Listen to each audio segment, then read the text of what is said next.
Hi everyone, so today I'm just here with a little quick craft with me.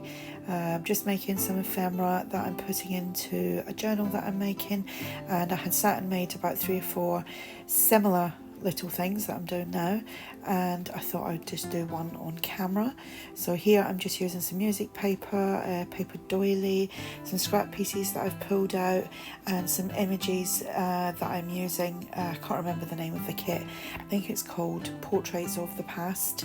If anyone wants to know where I got this image from, then just ask in the comments section. So I've made a few of these. I will post pictures on Instagram if you want to go over and check them out, and probably on the Facebook groups as well. So yeah, just enjoy the process here. It's just a quick craft with me. Any questions, just ask, and thanks for watching.